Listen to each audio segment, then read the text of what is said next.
nedaṁ yaśo raghupateḥ sura-yācñayātta.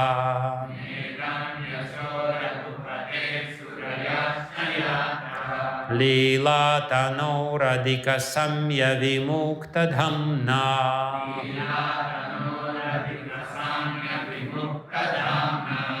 rakṣo-vadho jaladhi-bandhanam astra-pūgaiḥ.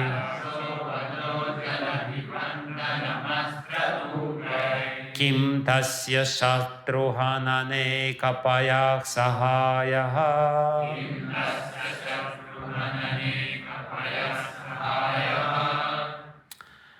Translation and purport by His Divine Grace, A.C. Bhakti Vijnana Goswami, Srila Prabhupada. Lord Ramacandra's reputation for having killed Ravana with showers of arrows at the request of the demigods, and for having built the bridge over the ocean does not constitute his factual glory of the Supreme Personality of Godhead, Lord Ramacandra, whose spiritual body is always engaged in various pastimes.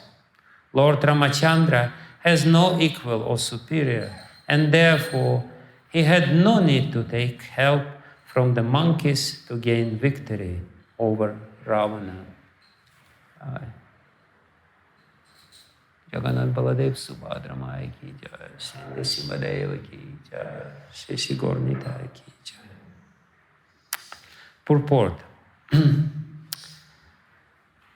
As stated in the Vedas, Svetasvatara Upanishad, na tasya karyam karanam na vidyate, na tat samascha vedikascha drishyate, parasya shaktir vividhaiva shruyate, svabhaviki jnana bala kriyecha. The Supreme Lord has nothing to do, and no one is found to be equal or greater than Him. For everything is done naturally and systematically by His multifarious energies. The Lord has nothing to do, natasya karyam karanam cha vidyate, whether He does, whatever He does in His pastimes is His pastime. The Lord has no duty to perform to oblige anyone. Nonetheless, He appears to act to protect His devotees or kill His enemies. Of course, no one can be Lord's enemy, since who could be more powerful than the Lord? There is actually no question of anyone's being His enemy. But when the Lord wants to take pleasure in pastimes, He comes down to this material world and acts like a human being, thus showing His wonderful, glorious activities to please the devotees. His devotees always want to see the Lord victorious in varied activities, and therefore, to please Himself and them, the Lord sometimes agrees to act as a human being and perform wonderful, uncommon pastimes for the satisfaction of the devotees.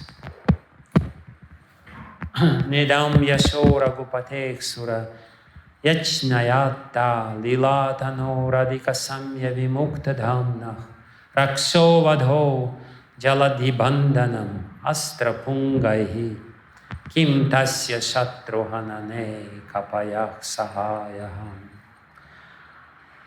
Lord Ramacandra's reputation for having killed Rāvaṇa with showers of arrows at the request of the demigods and for having built a bridge over the ocean does not constitute the factual glory of the Supreme Personality of Godhead, Lord Ramacandra, whose spiritual body is always engaged in various pastimes. Lord Ramacandra has no equal or superior, and therefore He had no need to take help from the monkeys to gain victory over Rāvaṇa. Namo Vishnu Padaya Krishna Prasthaya Bhutale Srimate Bhakti Vijnana Goswami Namaste Saraswati Devi Gauravani Pracharine Nirvishesha Shunyavadi Paschatya Veshakarine vanchakalpatarubhyascha kripa sindhubhyeva cha patitanam pavanebhyo vaishnavebhyo namo namaha. Shri Krishna Chaitanya Prabhu Nityananda Shri Advaita Gadadhara Srivasadi Gaura Bhakta Vrinda. Hare Krishna Krishna Krishna Hare Hare, Hare Rama Rama Rama Hare Hare. Hare Krishna Krishna Krishna Hare Hare. Hare Rama Rama Rama Hare Hare. Hare Krishna Krishna Krishna Hare Hare. Hare Rama Rama Rama Hare Hare. Ajano Bhujo Kanakavadato Sankirtanaka Vidharo Kamalaya Daksha Vishwambaro Vijavaro Yugadharma Pala Vande Jagat Priyakaro Karunamatari Nandapravishya Mama Vachim Imam Prasutam Sanjivayata Kila Shakti Daraswadam Nanyam Shahasta Charana Shravana Tvagavati Pranamnamo Bhagavate Purushaya Tunyam Svasyastu Vishwasya Kala Prasidatam Deyam Tubudhani Shivam Mithodya Manashchavadam Bhadata Tausade Aveshyatam Navati Adyahari Tuki.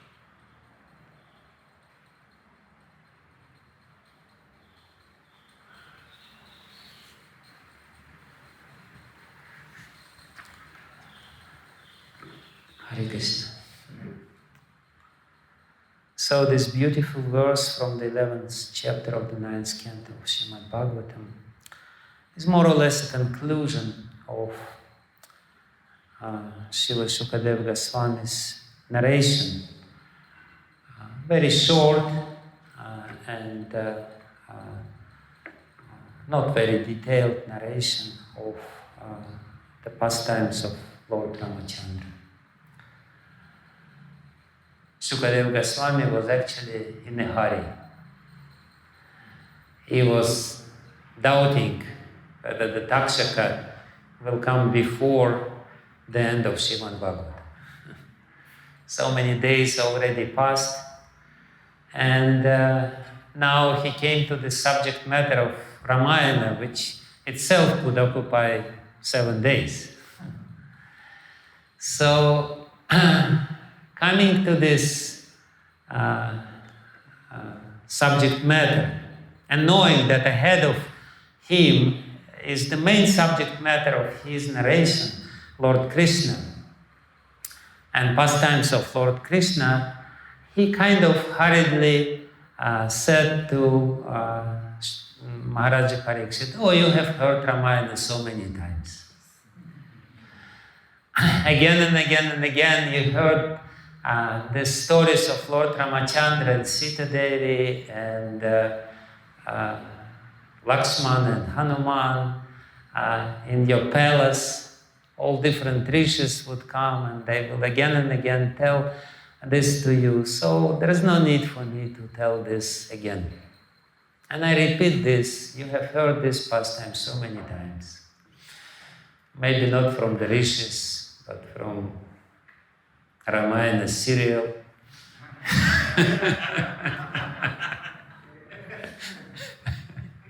Which is not exactly the same, but still, it's a little difficult to tell the story which everyone knows, and especially such a long story, and you have to tell the story again within a very short time.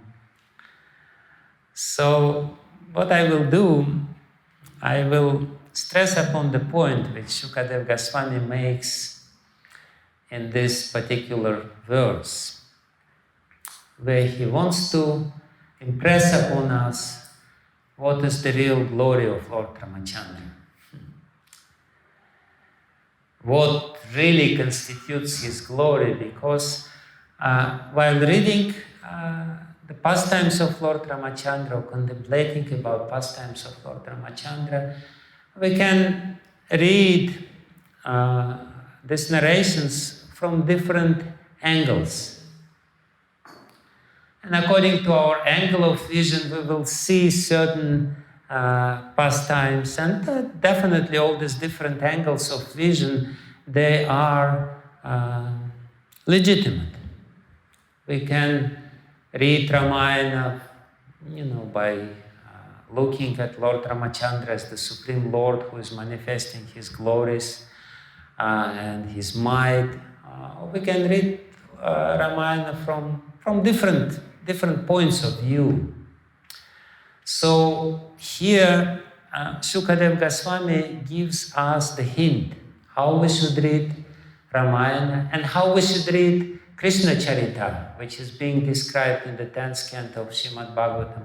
How we should read the whole Srimad Bhagavatam. What would be the most beneficial way of reading these narrations and contemplating about these narrations. He says, nedaṁ yaśo raghupateḥ sura-yācñayātta. He said, no, this is not the real glory, nedaṁ yaśah, of Raghupati. That by being cast by the suras, by the demigods, that he rakṣo-vadho, he became the murderer or killer of Rakshasa. No, this is not his real glory. If you want to read Ramayana from this point of view, how Lord Ramacandra is punishing the wicked Ravana who made the whole world cry, you can do it.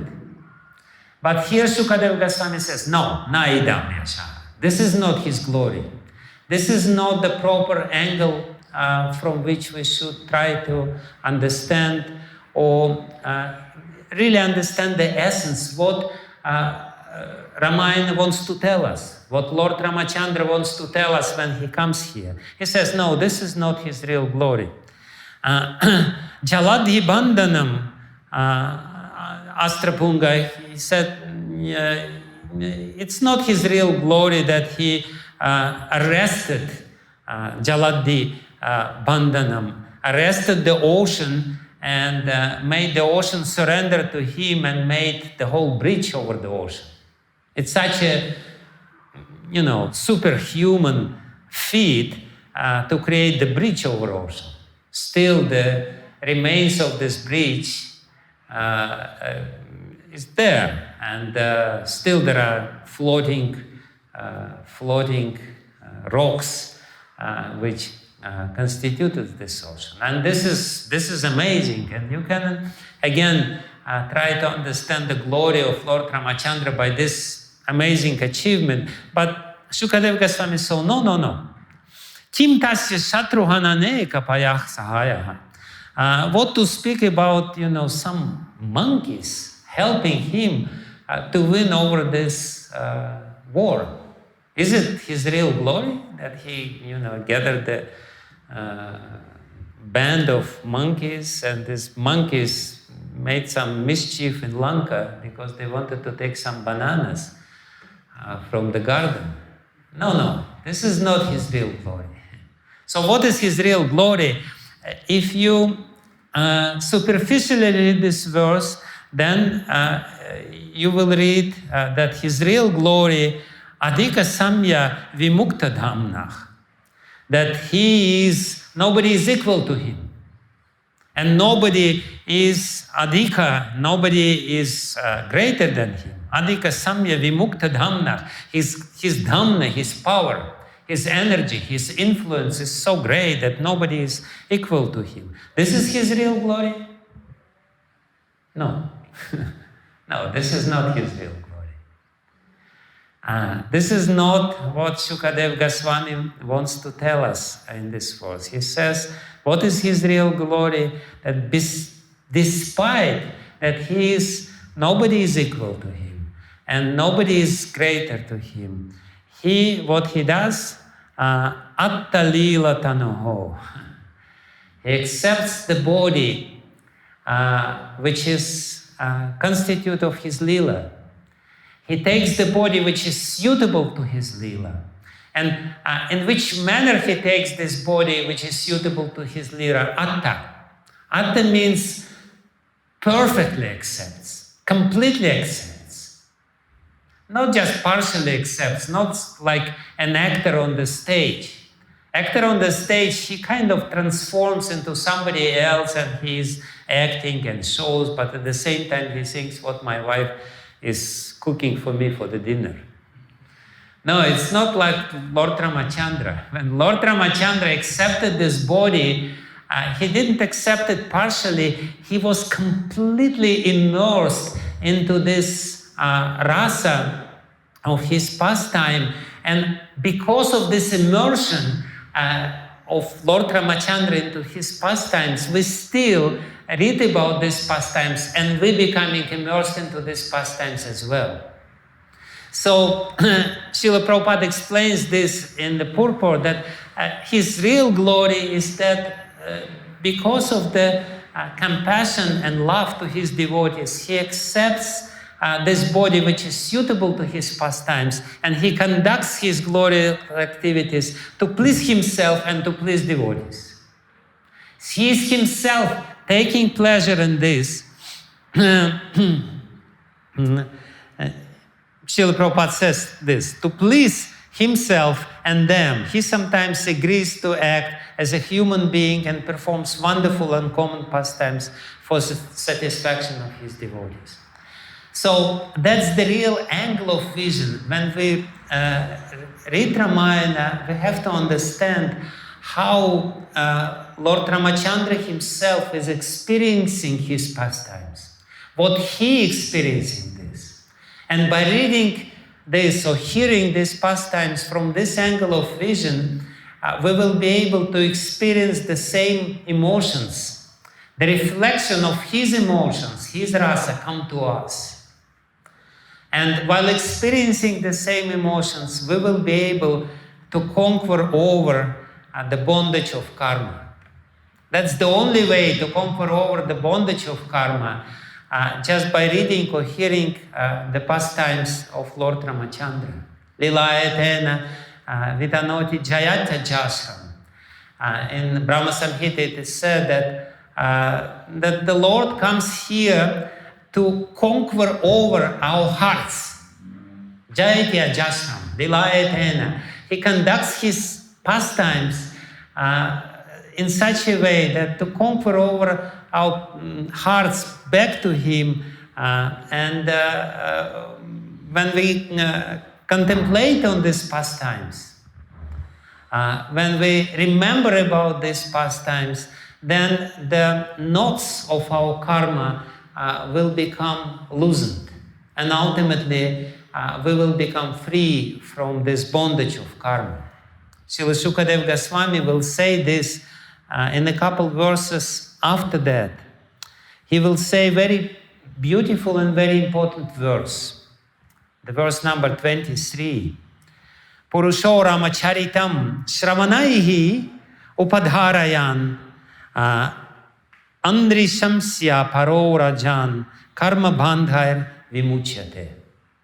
He says it's basically more or less the Palashruti of what we're supposed to gain and the way how we're supposed to gain this, the result after reading or hearing Srimad Bhagavatam. Purusho Ramacharita, the somebody, Purushaha, who reads this Ramacharitam, Shravanaihi, or hears Ramacharitam, Upadharayan, again and again and again, by hearing this, by this method, Andri Samsya Para Rajan, O king, he become Andri Samsya. He become non-envious, he become free from the disease of malice. We all have this envy, the deeply rooted disease that we are, we are wishing bad to other people. Srila Prabhupada, commenting on this verse, he says that even in spiritual, here in this material world, everyone is envious to someone else. Even in the religious life, it is sometimes found that if one devotee has advanced in spiritual activities, other devotees are envious of him. Even in spiritual life, in religious life, he says, such envious devotees are not completely free from the bondage of birth and death. Basically, this disease of envy is the main cause of us remaining in this material world. And Prabhupada stresses this point, and Shukadeva Goswami stresses this point, unless and until we have even a little spark of envy within our heart, little spark of envy, it means offensive mentality. It means that we wish bad to somebody else. It means that we wish that somebody else will experience some unhappiness or some grief or some sufferings, no matter who he is. If little atom of this envy remains in our heart, this atom will bring about our new life in this material world. We have to be completely 100% free from this envy. And Shukadeva Goswami says that how to get free from this envy? There is one way to get free of this envy, completely free from this envy. Completely free from this disease which is born from our ego. Prabhupada explains what is the cause of this envy. The cause of this envy is our ego. What is our ego? I am the best. And if somebody dares to be better than me, he better suffers. He should be punished for this. How dare he become better than me? Even if he is a better devotee, it's a scandal. How he can become better than me? It should not be allowed. It's something is wrong. Okay, God is there. Okay, no problem. I'm his servant. But, I'm the best servant. I should be the best. Everyone should recognize this. So, and therefore, this envy appears within our heart. And actually, this disease of envy is karma bandha. Is the bondage of karma. And Shukadeva Goswami here, he says very clearly that there is only one way to get rid of this deeply rooted disease within our heart, is to read again and again the pastimes of Lord Krishna, to read again and again the pastimes of the Lord, to read again and again pastimes of the Lord Ramacandra, and other pastimes described in Srimad Bhagavatam. This should be our attention. This is how this sadhana works. We should very clearly understand what is the end result of this sadhana. The end result of this sadhana is just by reading about this and understanding the protection of the Lord. Srila Prabhupada explains this in the purport to the second verse which I read, is that just by understanding that the Lord is loving us, that Lord already loves us and protects us in all regards, and understanding how the Lord himself sacrifices everything for our sake while experiencing his love. This is the only way how we can get rid of envy. Why we are envious? Because we didn't experience enough love. Because we are lacking of this experience of love. But when we experience unconditioned love of the Supreme Lord and his readiness to sacrifice everything for our sake, for the sake of each and every one of us, then we will be free from envy. Why should we envy anyone? I am loved by the Lord, and he is also loved by the Lord. It's not a mistake. It's not a mistake. He is not supposed only to love me. He is loving everyone, and that's good. That's very good. He's loving me, and he's loving Suvarna Gaurhari and Yashwant and Vanamale Govinda and everyone else. He's loving every single one. And therefore, we should be loving everyone as well. Why should we envy anyone? It is specifically said here, anrisamsya para. Anrisamsya-paraha, while reading Ramayana and pastimes of Lord Ramacandra, how it works, by understanding his real glory, how he is so compassionate that he is ready to take this pastime for our sake, we become Anrisamsya-paraha, inclined not to inflict pain to anyone. Anrisamsya literally means inflicting pain, wishing bad to somebody. So Anrisamsya-paraha, let svasyasta vishwasya kalak prasidatam, let everyone will be happy. Even Kalu, even the most wicked people in this world. This is the real attitude of a devotee. And this attitude comes when we live through the pastimes of Lord Ramacandra. So what is the pastime of Lord Ramacandra? What is the essence of his pastime? It is explained by our acharyas that Lord Ramacandra is the embodiment of Karuna Rasa. Lord comes to this world and he displays in his pastimes different rasas so that we, by reading about these different rasas, can get the emotional satisfaction. Lord is rasa, rakṣo-vadho. And while reading about this rasa, we experience spiritual emotions, spiritual rasas. And by experiencing spiritual emotions, we will be able to conquer over the material emotions which we have, out of which envy is the most prominent one.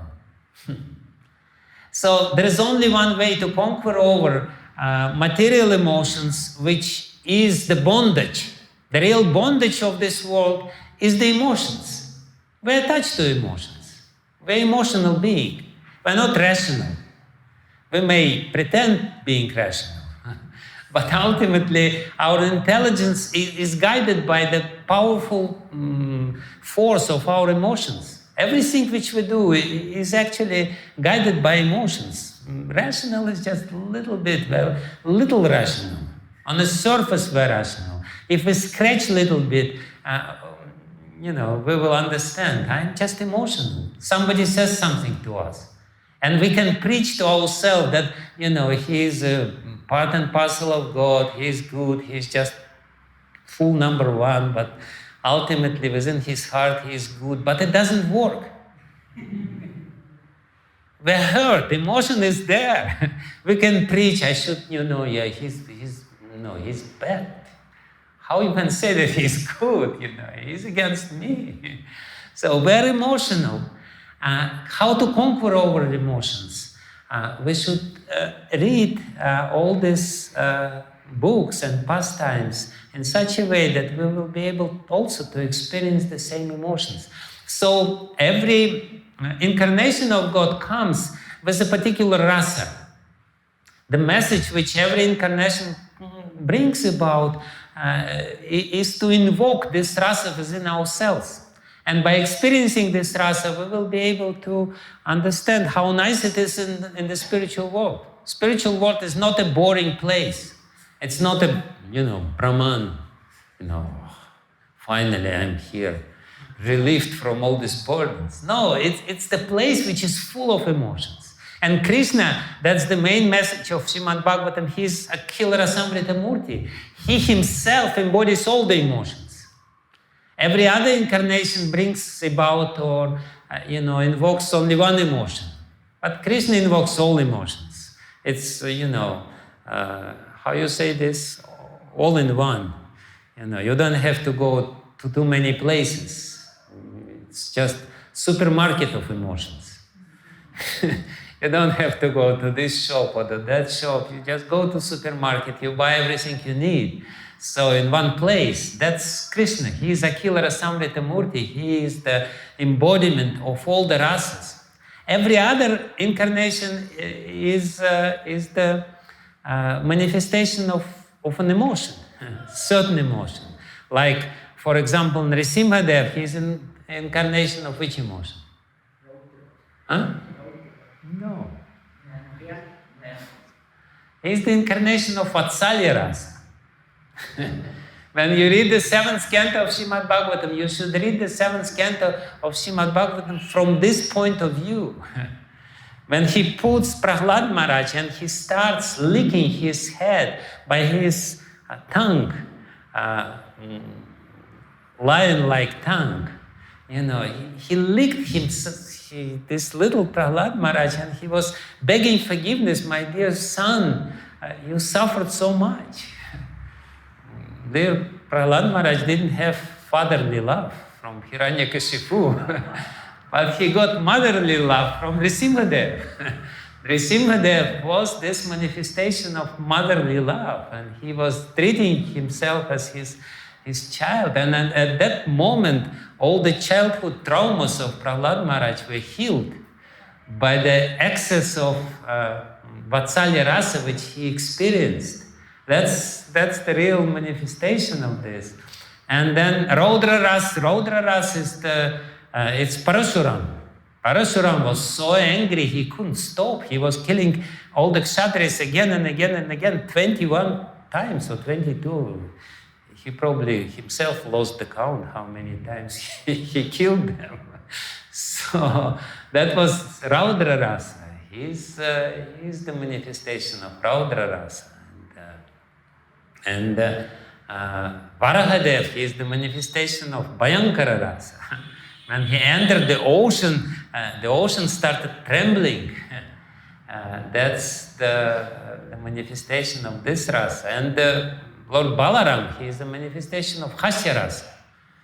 He's always joking with Krishna. So that's his specialty. That's his rasa which he brings about or invokes in our heart.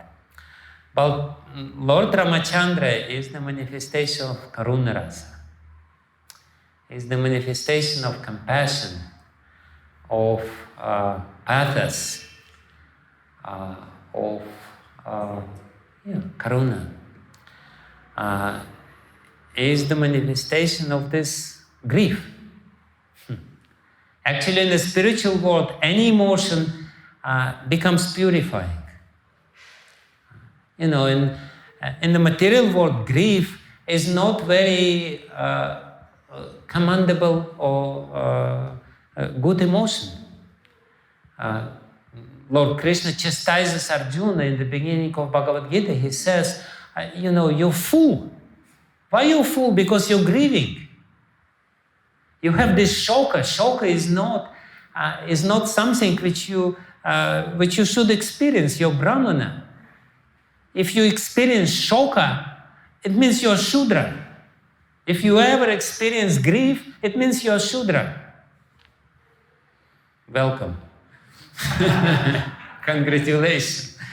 We're Shudra. If we ever experience this shoka emotion, we're Shudras. But Lord Ramacandra, he always experienced shoka. And he wants us to experience shoka with him. But his grief, the grief of Lord Ramacandra over his Sita Devi, over so many other activities, it's just purifying grief. And if we really learn how to experience this grief of Lord Ramacandra, we will be completely purified from the tendency to experience material grief. Oh, I'm so unlucky. My wife, I don't have wife. Oh, my wife is so bad, or something like this. Why Ravana didn't kidnap my wife? Why he kidnapped Sita?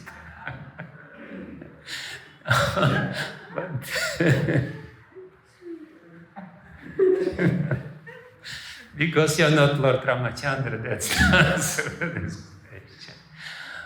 But actually, the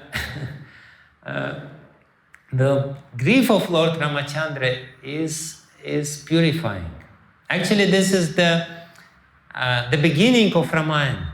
What is the beginning of Ramayana? It is said that, when Valmiki Muni saw these Krauncha birds engaged in their loving pastimes, and at that time a cruel hunter killed one croucher bird, and the other croucher bird started lamenting over the loss of his wife, and crying piteously. At that time, Valmiki Muni, he composed the first shloka of Ramayana. It is said that his shoka became shloka. The whole Ramayana, this is a very important episode for us to understand Ramayana. Ramayana is to invoke shoka in us. Because the whole Ramayana came from this episode, how material life is ultimately tragic. That's a very important lesson of Ramayana. Our life in this material world is tragic from beginning to end. And even when the Lord himself comes to this world, his life has also become tragic. It's full of tragedy, full of pathos, full of this emotion. But if we meditate on the pastimes of Lord Ramacandra, how he experienced his grief, how he went through all these tests and trials and tribulations, experiencing grief as much as we experience the grief, even more, but at the same time being completely composed and true to his word and to his duty. How he did this, then this experience of Lord Ramacandra will free us from this tendency to grieve over completely useless and trivial things in this world. Usually, if we consider why we are grieving in this world, it's really insignificant. It's really insignificant. But it becomes such a drama. I know it myself on my own experience. It becomes such a drama. Little fly becomes a big elephant. But I have good opportunity to see how other people, they take, some little thing and blow it out of proportion. It becomes completely absorbed in this grief. So what happened with Lord Ramacandra, basically we should see how he experienced his grief. We should grieve together with him. And this grief will be purified because we will follow the plight of Lord Ramacandra and meditate upon this. It's actually very interesting. Acharya explains why Valmiki Muni does not reveal in his Ramayana the secret that Sita actually was not kidnapped. The real Sita was not kidnapped. The real Sita was safely in Agni-loka, in some of the heavenly planets of this universe. She was meditating on Lord Rama there, because Agni-dev snatched her away while she was crossing this line, Lakshmana Rekha. And then Agni-dev brought her back during this Agni Pariksha. So this is explained in Agni Puran. And we know that Lord Chaitanya, he even brought this Agni Puran to this Brahmin in South India, because Brahmin in South India, he just couldn't tolerate this whole thing. But Vanacharya explains why Valmiki Muni doesn't explain this. He says the reason is exactly this, to invoke karuna in our heart. Because when we know, this was not real Sita, it was just some mannequin, some puppet Sita. No, but this is not the purpose of Valmiki Muni. Valmiki Muni wants us to believe that this was real Sita. Because Lord Ramacandra himself, he didn't sit in Ayodhya or in Kishkinda and he didn't think that, Sita is safely in Agni-loka. No, he was himself grieving over the plight of Sita And this illusory Sita, it doesn't matter whether she was illusory or not, but she was crying day and night. She was crying day and night, and she was chanting Ram, Ram, Ram, Ram, Ram, Ram, Ram, Ram. And Lord Ramacandra at the same time was sitting in his cave in Kishkinda, and he was crying and he was chanting in his beads, Sita, Sita, Sita, Sita, Sita, He Sita, Ha Sita, Ha Sita, Sita, Sita. Still, if you go to Kishkinda Kshetra, to Hampi, you will see this deity of Lord Ram with the beads. Lord Ram is sitting there in this cave and he was chanting Sita, Sita, Sita, Sita, Sita. How he was grieving, how he was going mad in separation with Sita. He didn't think at that time, yeah, I know, this is just, this is just a little puppet show, for some others. No, he was there.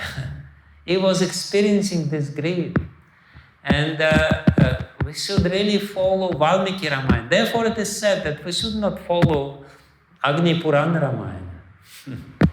We should follow Valmiki Ramayana, which is the real Ramayana. Or we should follow Shukadeva Goswami Ramayana, understanding what Shukadeva Goswami wants to say us. And Shukadeva Goswami is exactly saying this in these verses. We should understand that's the real glory of the Lord.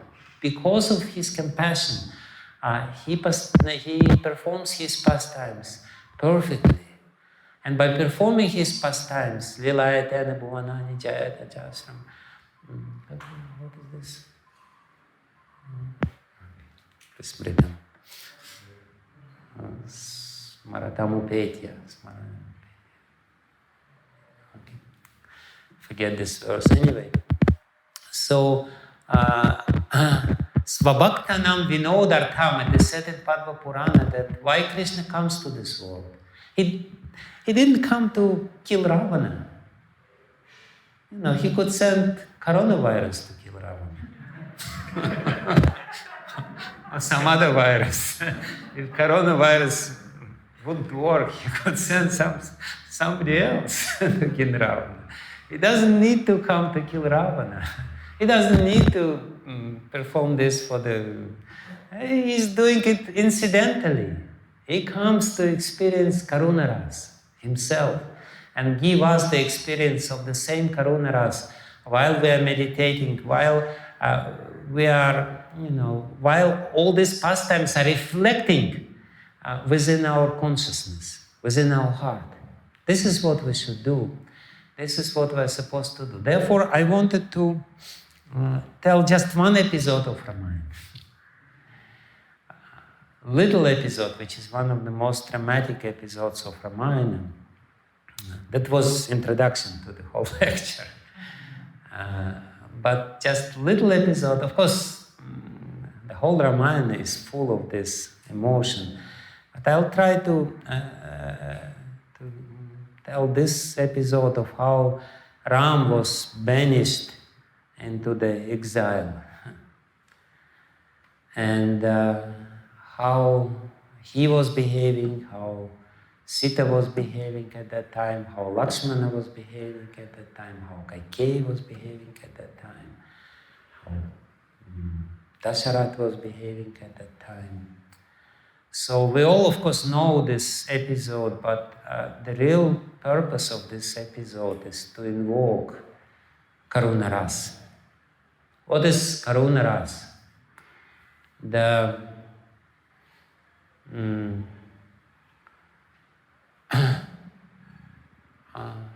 Karuna Ras is the knowers of Rasa Shastra. They explain that Karuna Ras comes when we do something which, when somebody, Karuna Ras is invoked, when we see that somebody is doing something for the sake of others. When somebody is depriving himself of the comforts and pleasures and enjoyments of life for the sake of others.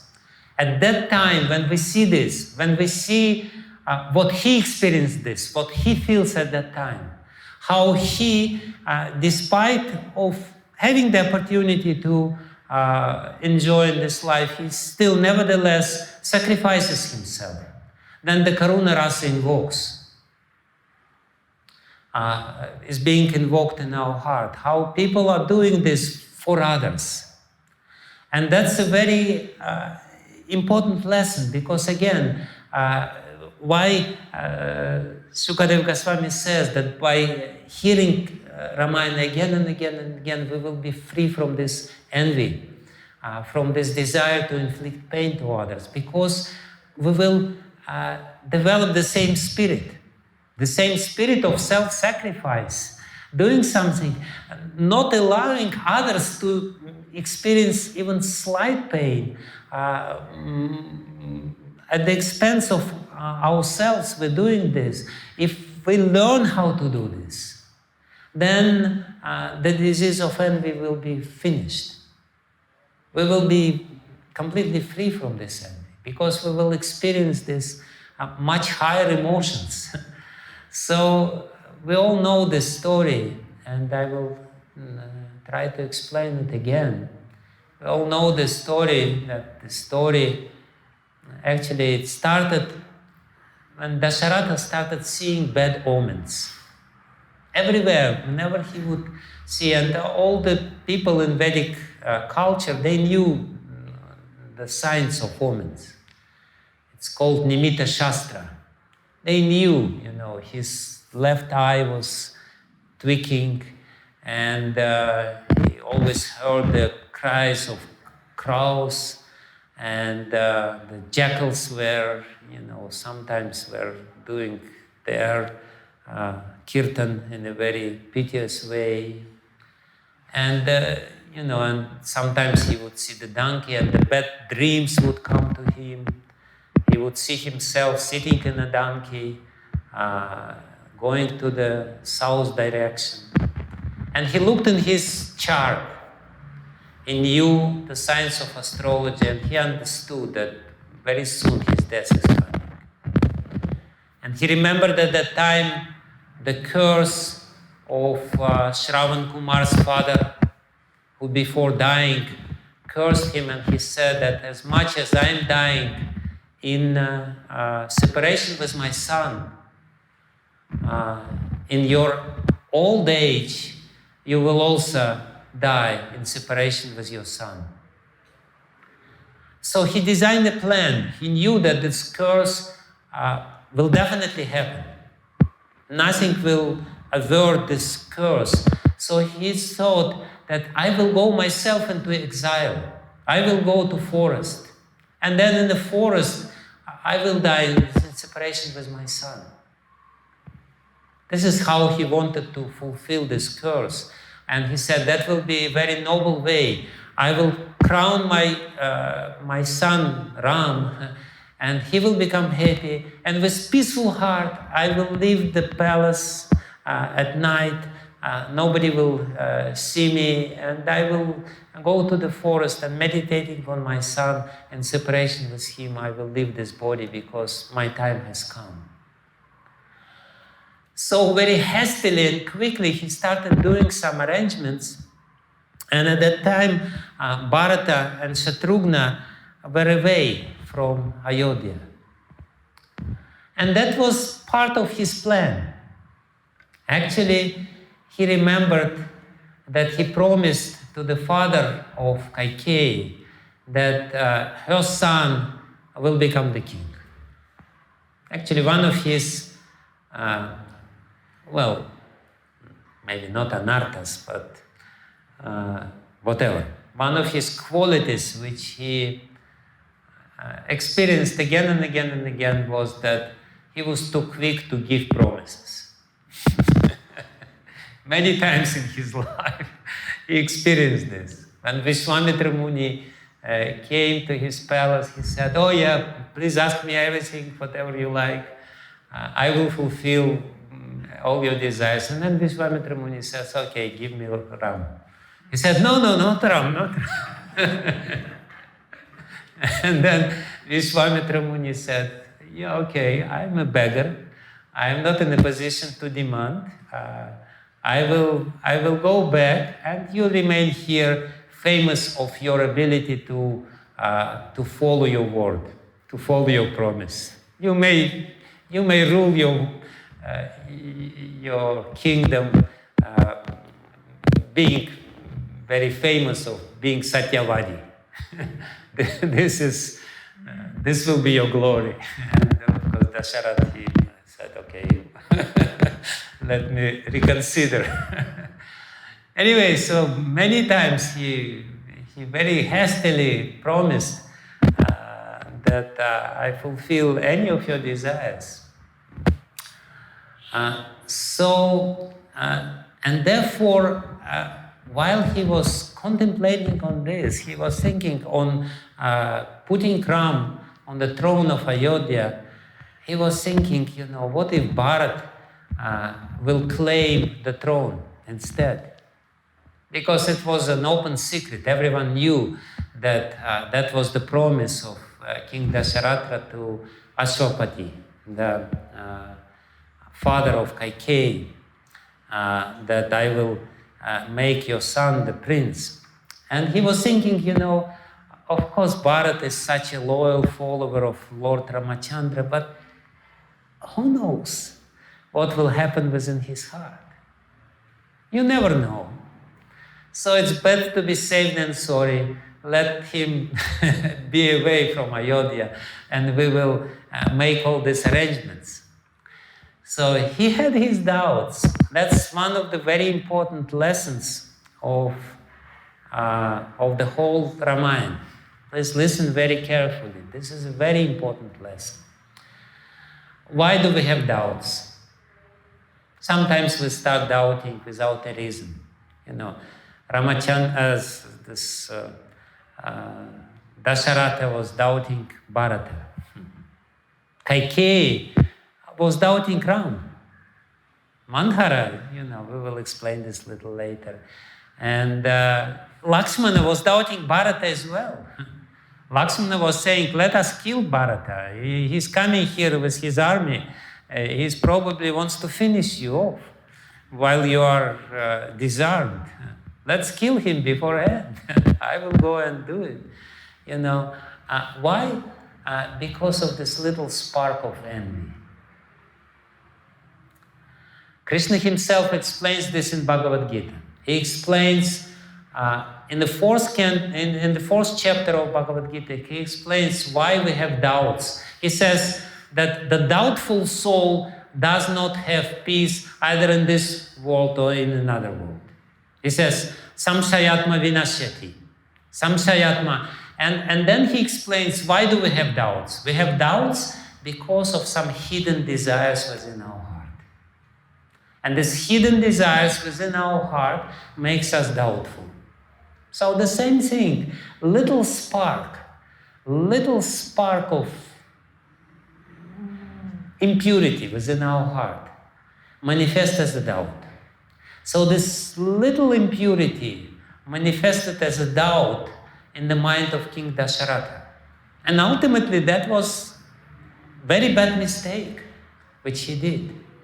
So he started making all this arrangement. He called Vasishtha Muni, and he said this beautiful month of Chaitra, which is very beneficial and auspicious, has come. And tomorrow is the Pushya Nakshatra. Tomorrow is the Pushya Nakshatra. Today is Punarvasu Nakshatra, the day of Lord Ramacandra. Pushya Nakshatra is a very auspicious nakshatra. So let's make all the arrangements, let's do this. And Vasishtha Muni, his priest, he said, oh, you know astrology so well. Very good, very good. Sadhu, sadhu. Yes, this is the best day to make this crown ceremony, and you're so wise. This is the best arrangement. This Vasishtha Muni, he became so happy. He ran away from the palace and he started gathering all his disciples, and he said, the best news is there. Tomorrow we will crown Lord Ramacandra, and he will become our king. And and then this news spread all over the city of Ayodhya like a forest fire. Everyone was rejoicing, everyone was making kirtan, everyone was started decorating the houses, putting some illumination, and all the banana trees, and everyone was busy, and everyone knew it. But few people didn't know it. Those people who were supposed to know it, they didn't know it because somehow or other it was supposed to happen the way it happened. And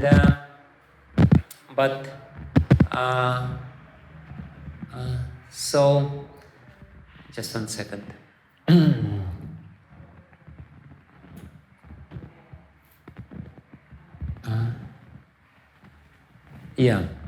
So, after speaking with Vasishtha Muni, in his presence, Dasharatha Maharaj called Ramacandra.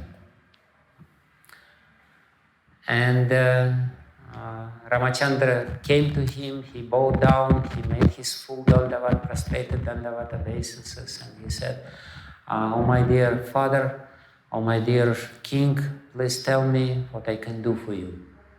And in a very solemn voice and a very happy voice, choked with emotions, choked with tears, Maharaja Dasharatha said, "My dear son, I'm too old, I'm quite weak now, and I decided to give the whole kingdom to you, and tomorrow please be prepared. Please fast this night with your wife Sita. You should fast to purify yourself. Tomorrow there will be grand ceremony, grand ritual. You will sit on the throne and there will be Rajabhishek given to you by the priests, and Vasishtha Muni will make all the arrangements for the elaborate ritual, and it will be the happiest day in my life. Tomorrow will be the happiest day of my life." Little did he know that tomorrow will be the most dramatic day in his life. This is how it works. This is how we are. We think that tomorrow will be the happiest day in our life. And what will happen tomorrow, we don't know. Something really anishta, something really inauspicious may happen to us. So he went to his bedroom, but he couldn't sleep. The bad thoughts were there, and he just couldn't fall asleep. He was just whirling in the bed, and he again called Ramacandra, and he said, "My dear son, please understand me. We should do it very quickly because I have some bad feelings. So please be prepared. The first thing in the morning, early in the morning, as soon as possible, we will do the ceremony. I want to do it by all means, even before the sunrise. When the auspicious time of Brahma Muhurta will start, on this auspicious moment, we will start celebrating your Rajabhishek, and you will be crowned as the king of Ayodhya. And with peaceful heart, I will live the rest of my life."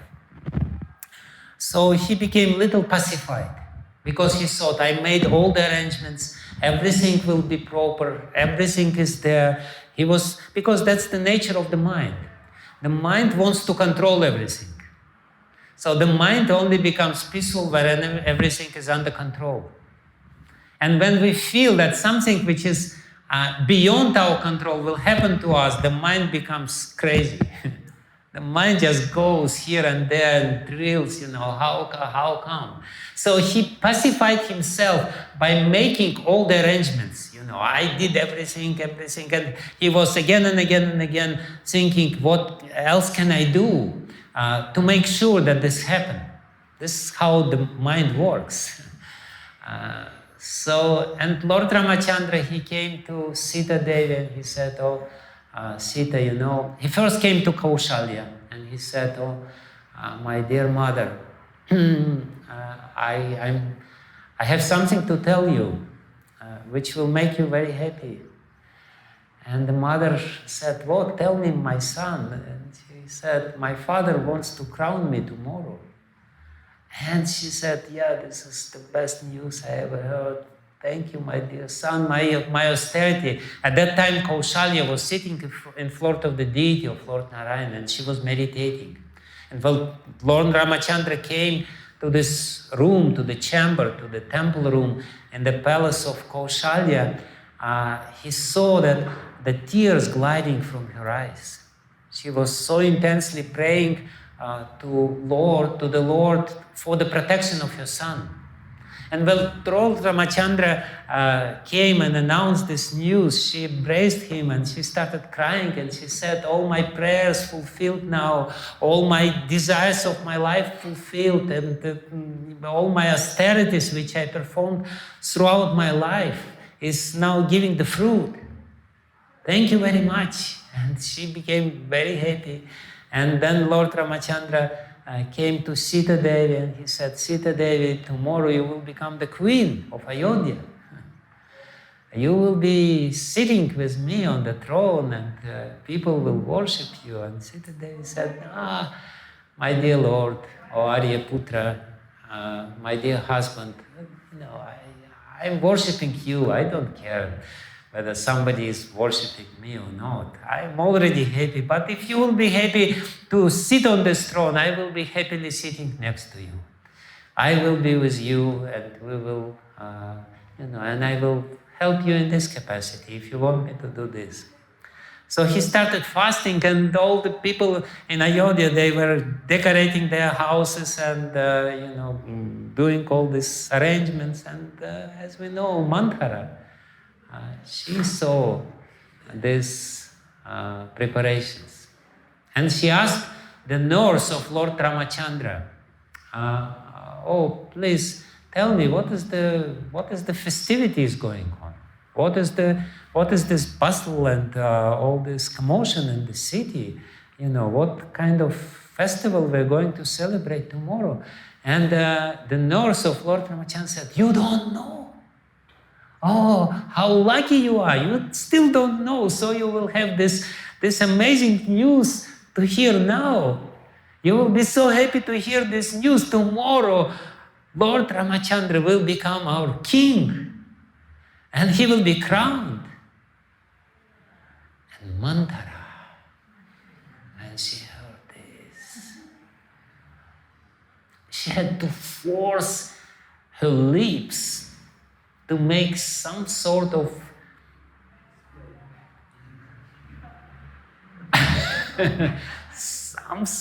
smile so that nobody would understand what's happening within her heart, because the whole hurricane of envy started there. How is that possible?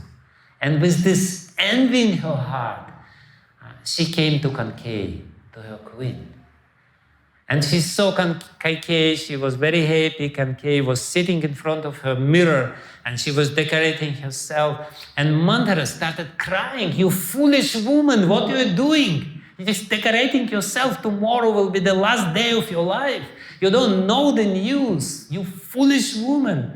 And Kaikeyi was in a very pleasant mood, and she said, "Oh, Manthara, why are you so angry? Please, cool down. Tell me what's happening. I'm a loved wife of my husband, and everything is so nice." And Manthara started saying, "You don't know. Tomorrow, Ram, not Bharat, Ram, not Yasan, Ram, the son of Kaushalya, will be crowned as the king." And Kaikeyi became so happy. She said, "Thank you very much for this news. This is the best news I ever heard. This is the best jewel I have. please take Manthara for bringing me this news. And Manthara, she took this jewel and she smashed it on the floor. And she said, "You stupid woman, you don't understand what happens. Don't you know that Kaushalya is envious of you?" And because Kaikeyi was envious to Kaushalya, she believed it. Again, when we are envious to somebody, a little spark of envy will be projected on the whole world. This little slide. Kaikeyi was very pure-hearted. She loved Lord Ram more than her own son. She could not be dissuaded from her love to Lord Ram by saying that Lord Ram is bad, because she loved him. But she had little envy to Kaushalya, as natural for co-wives, and perhaps to some other people as well. So she was little, and Manthara immediately understood she's hooked. And she started saying, "Now you're the queen. Tomorrow you will become the maidservant. Tomorrow you will serve as the maidservant. You will do the menial service in the palace of Kaushalya. You will be, and people will deride you. And people will point at you and will say, 'Look at this Kaikeyi. She was the favorite queen of Dasharatha. What is she doing now? Now she's just the neglected maidservant in the palace of Kaushalya.'" And she started hammering this point again and again and again and again. And what will happen with Bharata? For sure, Ram, when the fire of envy was ignited in Kaikeyi's heart, then Manthara felt free to exaggerate this whole thing, because the fire was already there. She was starting saying bad things about Ramacandra. He said, "Ramacandra, for sure, he will bend your son Bharat into the forest. And he will even kill Bharat." And the more she was saying these outrageous things, the more Kaikeyi was believing it. Please, listen very carefully. That's not about Kaikeyi, that's about us. If we have little envy within our heart, it's so easy to ignite this envy. It's so easy. We hear something bad, or we read something bad from the internet, and yes, of course, I knew it all the time. Kaikeyi, with just couple of hours of brainwashing, she was completely turned. Her whole mood, she completely forgot her love to Lord Ramacandra. And then she looked at this envious witch, Manthara, as her savior. She said, "You're the best hunchback woman I ever seen. When I become the queen, I will make you the queen of all hunchback women. All other hunchback women, I will make sure that they're your maidservants. And when I become the queen, I will take the golden chain, massive golden chain, and I will decorate your hunch with this golden chain." And she said, your hump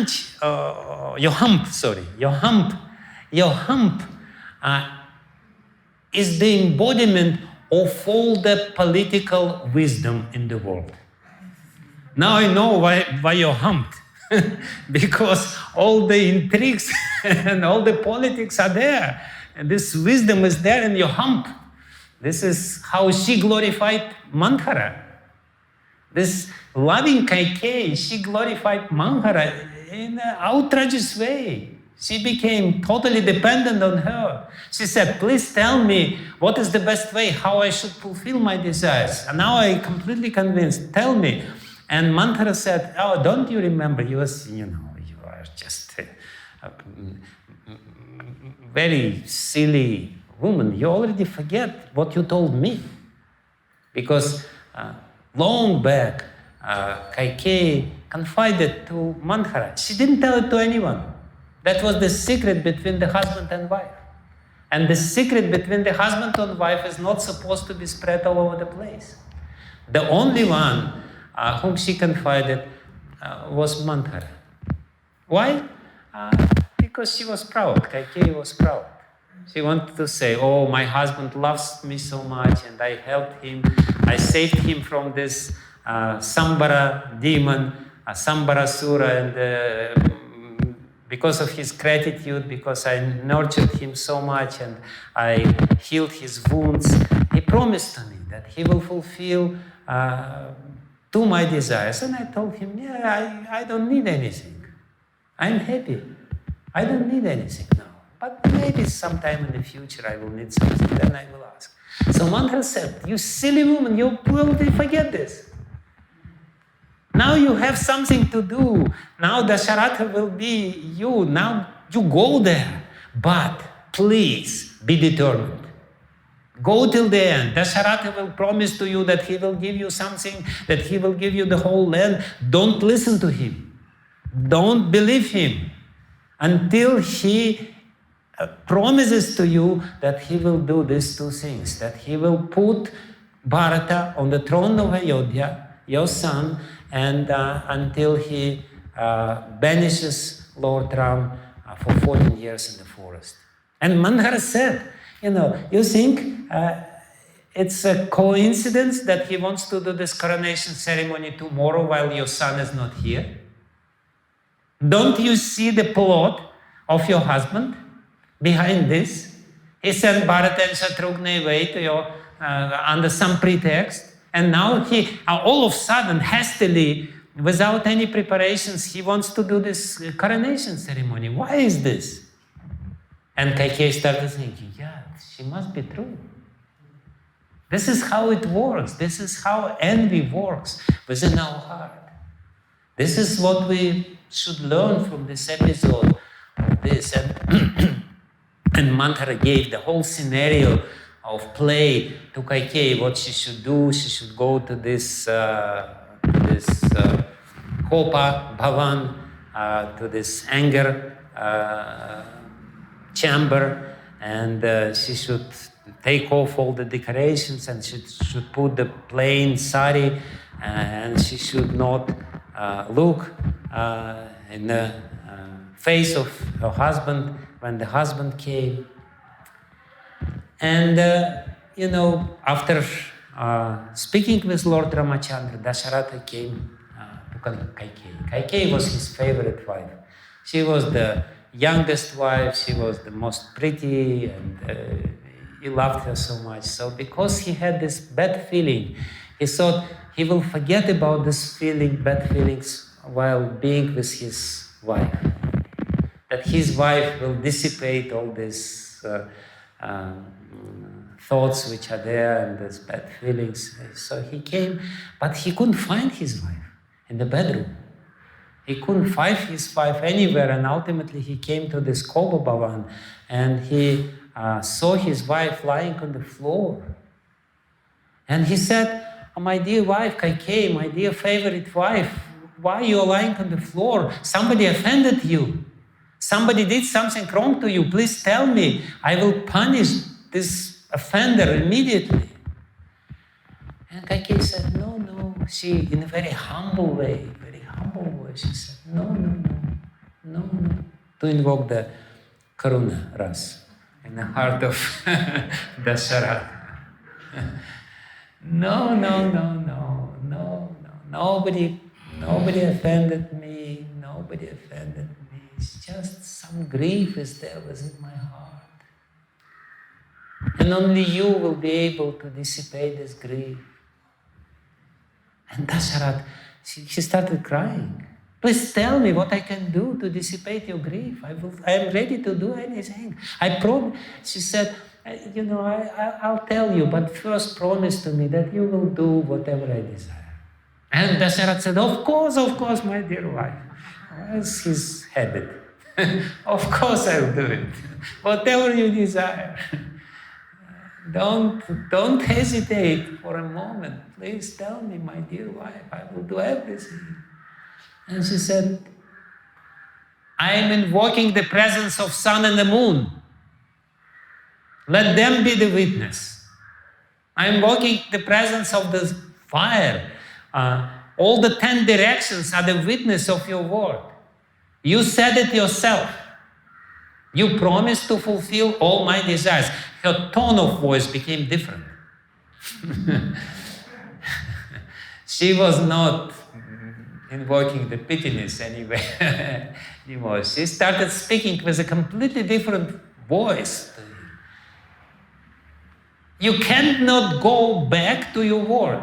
You're kshatriya. Kshatriya are not supposed to go back to your word. You promised to me that you will fulfill my desires. I only have 2 desires, and you anyway promised to me long back that you will fulfill 2 my desires. Here's my 2 desires. Tomorrow you will, or whenever the opportunity will be, you will crown my son Bharata as the king, and you will banish Lord Ram for 14 years into the forest. This is my desire. These are 2 my desires. You should do this. Dasharatha, he couldn't believe his ears. He started pinching his ears. He said, am I dreaming? What's happening? Please tell me that this is not real, that this is something, that this is some illusion. Please tell me how you can say this. I know how you love Lord Ram. I know that you love Lord Ram more than Bharat. How you can say this? And Kaikeyi started laughing. I know your plot. I know what you did. I know because, you sent my son Bharata to his father, to his grandfather.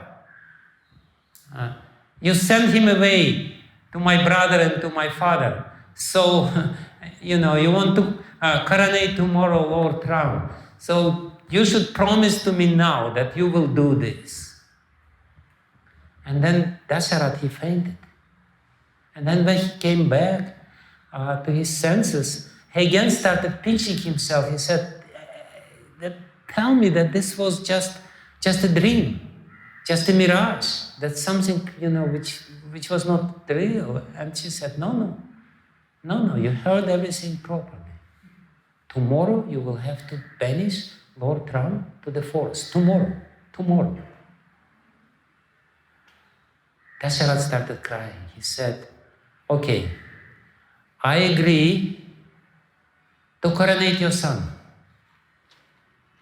But why should you banish Lord Ram? I'm sure if I tell Lord Ram that Bharata will be the king, he will be happy. He will become very happy and he will assist your son to be the ruler, to be the king. He will become the most loyal follower and servant of Bharat. Why should you banish him, you wicked woman? She said, because this is my desire. You have to do it. No matter what. He was trying this way and that way and this way and that way. Nothing worked. He realized that she will go to the end. He explained to her what will happen to you. All the people will leave Ayodhya together with Lord Ram. You will be ruling this Ayodhya alone with your son. Nobody will be there. I will be there. Everyone will leave Ayodhya. She was relentless. She was just going her way. She couldn't just even hear any reason or whatever. She just knew, this should be done. This is how she was programmed by Kaikeyi, by Manthara. She was totally, completely programmed by Manthara. It should be my way, not any other way. So what happened next? Dasharatha, he fainted. And he was unconscious for the rest of the night. But early in the morning, and Kaikeyi was rejoicing her triumph. And early in the morning, Sumantra came, the minister of Dasharatha. And Sumantra, when he came to the palace of Kaikeyi,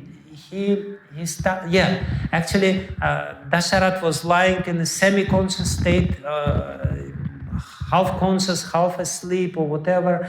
And then, as usually, the heralds came and started glorifying Dasharatha, started glorifying, this is the way how the kings would wake up from their bed. And they were heralding his glories. And Dasharatha, it was intolerable for him to hear this. He closed his eyes, his ears, he sent away this. He was very angry at them. Stop this, stop this, stop this. He was completely devastated. And then Sumantra came, and Sumantra started glorifying Dasharatha. Because this is what is supposed to be, The minister comes, and first thing he starts glorifying the king and saying, this is your glory, and this is glory, this is your glory. And Dasharatha, he became so angry. He said, get out of here. I don't want to see your face. Get out of here. Don't say this, because every word which you say inflicts such pain to my heart that, nothing is such unbearable as the pain which you inflict. And Sumantra couldn't understand what's going on. He thought maybe my master couldn't have a good sleep before the coronation ceremony. Therefore, he's so unhappy. Why he's so angry? And then Kaikeyi, she smiled. And she looked at Sumantra and she said, your father is not in a very good mood today. He had a little rough night. That's why. So you please go and bring Lord Ram. He wants to tell Lord Ram what are the last arrangements which he had done for his coronation. That's what she said, this woman. In a very crooked way, she said, you please go and bring Lord Ram. And Sumantra looked at Dasharatha. He said, why this woman is telling me what to do? I'm not her servant, I'm your servant. Please tell me whether I should bring Lord Ram or not. And Dasharatha, he cried, get out of here. Bring Ram here immediately. So Sumantra, he couldn't understand what's going on. What is madhouse? What is there? So he went to Lord Ram, and Lord Ram was sitting with his wife, Sita. And Sumantra said, your father is calling you. Your father is with his wife, Kaikeyi, with his favorite wife, Kaikeyi. And they want to tell you what are the last arrangements for your coronation. And Lord Ram, he became very joyful, and he said, addressing to Sita, my dear Sita, my dear wife, I'm sure my father wants to tell me some good news that coronation is all the way. And I'm sure Mother Kaikeyi, she must be so happy now. She must be so immensely happy. That's why they're calling me. They want to celebrate this occasion. They want to congratulate me with this. Oh, Sita, very soon I will come to you with the good news. You please wait for me, and I will go. And he took Lakshman with him, and Lakshman was following him because Lakshman was following Lord Ram as the shadow. He would not leave Lord Ram for a second. So he went together with him, and I came to the palace of Kaikeyi, and Dasharatha was there, and Dasharatha he was sitting with his face cast down, And he was only chanting Ram, Ram, Ram, Ram, Ram, Ram, Ram, Ram, Ram. And the tears were gliding his cheeks, Ram, Ram. And he couldn't, when Ramacandra came and bowed down to Dasharatha, Dasharatha didn't even look at him. He couldn't dare to look at Lord Ramacandra. Lord Ramacandra said, my dear father, what happened with you? Usually, you would become so happy by seeing me, and I would reciprocate with your happiness. Your happiness would reflect in my heart, and I would become happy. And my happiness would reflect in your heart, and in this way there was this chain reaction of happiness. And now you don't see me. What did I do wrong? How did I offend you? Did I do something wrong? Please tell me. And if you want me to do something, tell me now. I will do whatever you like. And Dasharatha was sitting there and saying, Ram, Ram, Ram, Ram, Ram, Ram, Ram, Ram, Ram, Ram. And then Kaikeyi, she smiled. And she looked at Lord Ramacandra very,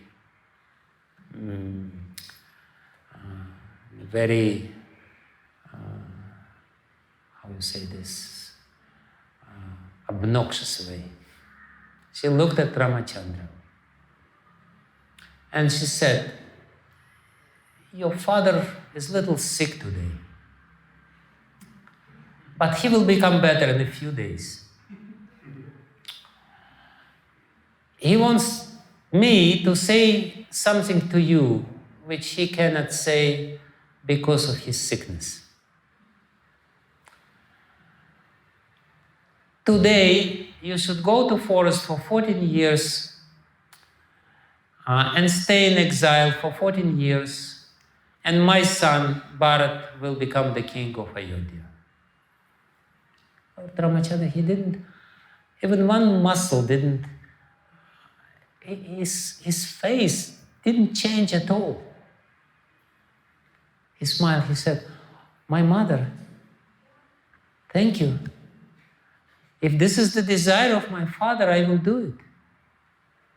If my father will tell me to take poison today, I will do it. If my father will tell me to go to the fire, I will do it. My father now wants me to go to forest. What could be better? Yes, I will do it. I will go to forest. Thank you, my mother. So he turned away and he went away. And Dasharatha fainted. And Lord Ramacandra went away. When he agreed to this, Dasharatha fainted. He couldn't tolerate it anymore. So Ramacandra went to his mother, Kaushalya. He came to Kaushalya and he said, my mother, I have to tell you something bad. But please don't worry, nothing really bad. It's just, it happens. This is the way of life. Today we're happy, tomorrow we're aggrieved. Today something good is happening to us, tomorrow something bad is happening to us. This is normal, nothing strange. Tomorrow I told you this good news that I'm being coronated. Today I will tell you another news, I'm not being coronated. Kaushalya said, why? What happened? He said, oh yeah, my father changed his mind. Nothing strange, my father changed his mind. He's totally, perfectly in the position to do it. He's my father.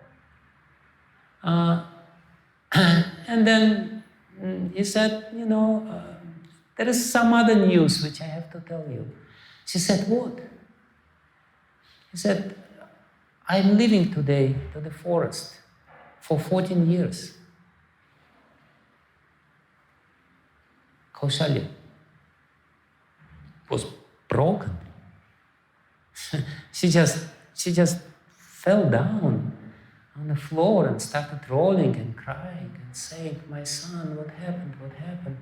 And he said, my mother can't care. She wants me to do it, and I will do it. I'm sure she's my well-wisher. She wants only good for me, so she wants to do it, so let's do it. And Kaushalya said, my son, I'll go with you. And Ramacandra said, no, my mother. My father will die soon. He will not be able to tolerate the separation with me, I know. So you're his chaste wife, you're his first wife. You should stay with the father at this last moment of his life. You cannot leave my father now, because he's already totally, completely devastated by all this news. So now you are the only one who can give him some solace. You're the only one who can somehow or other pacify his heart. So please stay with him. And I will go to forest, and it will be very happy. And very soon, 14 years will just be like a flash of a lightning. Very soon I will come to you. I promise to you, I will come to you, and I will embrace you, and I will bow down to your feet, and we will be happy again here in Ayodhya. Don't worry. Kaushalya, crying and crying and crying, she gave the blessings to her son. Now, my son, you can go to the forest. That's why he came to her. And then he came to Sita, and Sita, she also heard the news. And Lord Ramacandra said to Sita, Sita, you stay here. I'll go to forest for 14 years. You stay here. And you serve Kaikeyi as your mother. And you serve Kaushalya, and you serve Dasharatha. Nobody should even feel or detect any tinge of envy within your heart. I know your heart is completely pure. For 14 years you should serve, first and foremost, my mother Kaikeyi. Because I love her, and she loves me, I know this. You should serve her. And Sita said, initially she started saying, no, I cannot do this, I will go with you. But Lord Ramacandra insisted, and she became very angry. She said, if I knew that my husband is like this, my father, I would tell my father, don't make this mistake by giving my hand to this strange husband. How you can dare to say this to me? I cannot live with you. I'm like your shadow. Shadow cannot live without the object of which it belongs. How you say this? And Lord Ramacandra said, no, it will be such a hardship in the forest. It will be so difficult for you. She said, no, it will not be difficult for me, because it will not be difficult for you. I will get your strength. I will do whatever you do, and it will not be difficult for me. I'll go with you. And Lord Ramacandra, he smiled. He said, okay, yes, you will go with me. No problem. And then he went to Lakshman and he said, Lakshman, you stay here. You stay here, you will have to deal with all this mess without me. And then Lakshman says, forget it. I'm not going to stay here. Who do you think you are? I will be with you. And then no matter what Lord Ramacandra said, Lakshman said, no, forget it. Don't even tell this. I will go with you.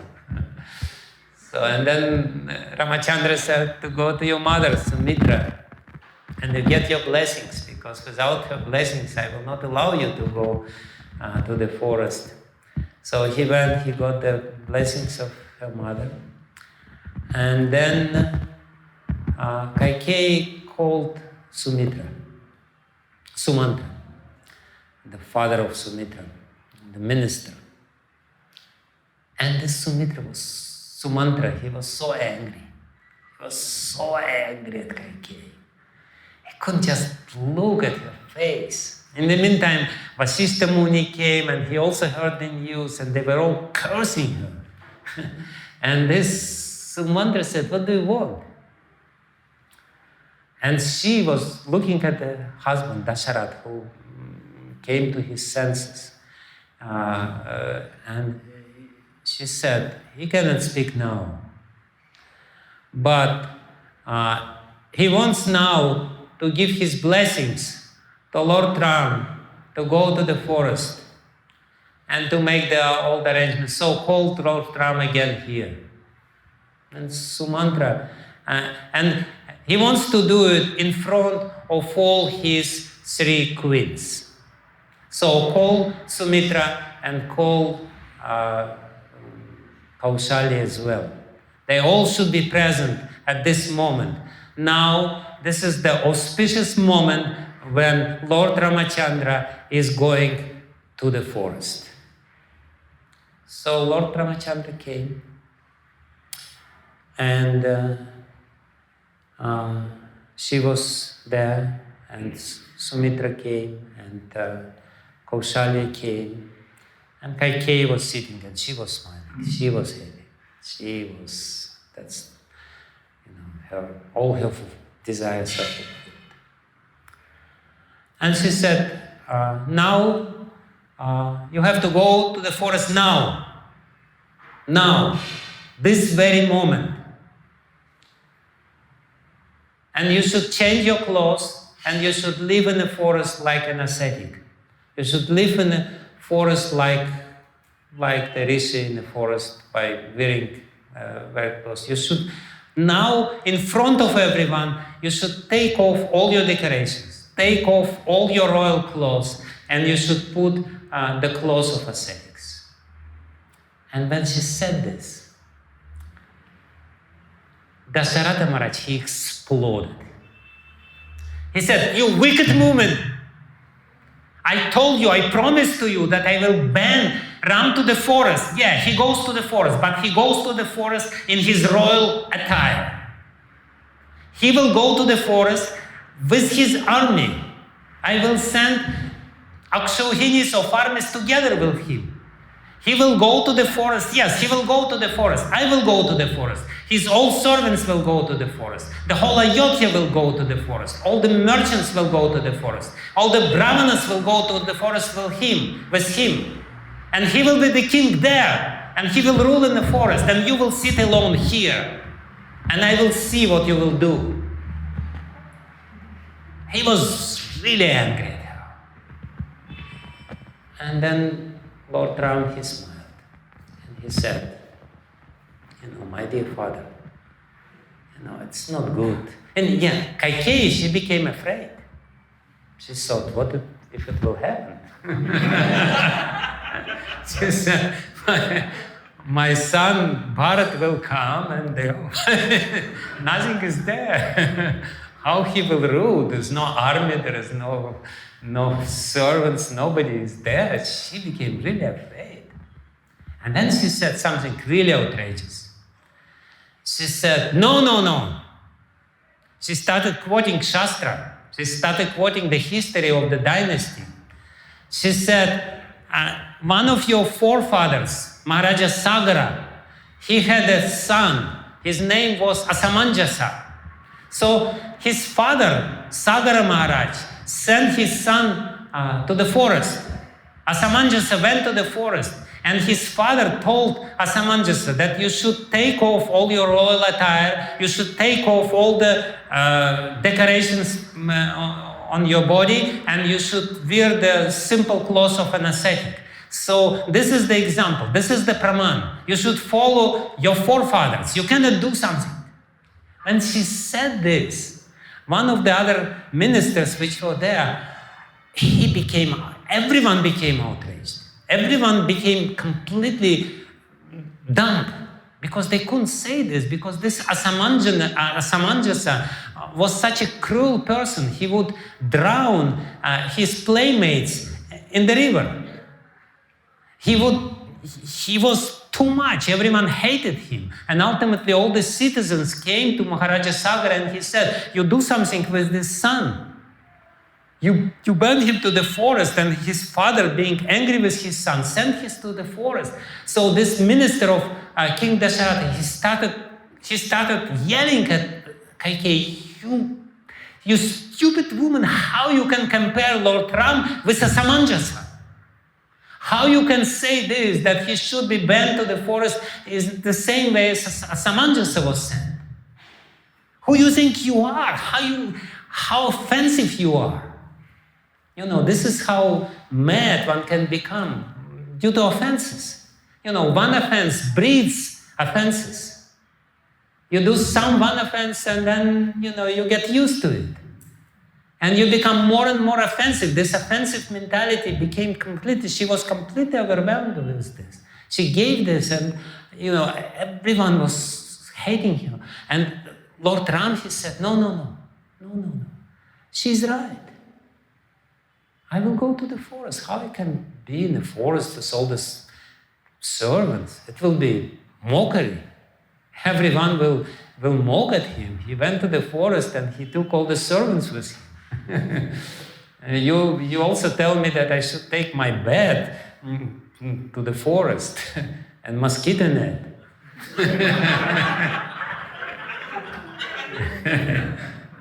And, how you can say this? You cannot say this. She's right. And then Kaikeyi, she already prepared this vastra, this really rough vastra from the bark of the tree and kusha grass.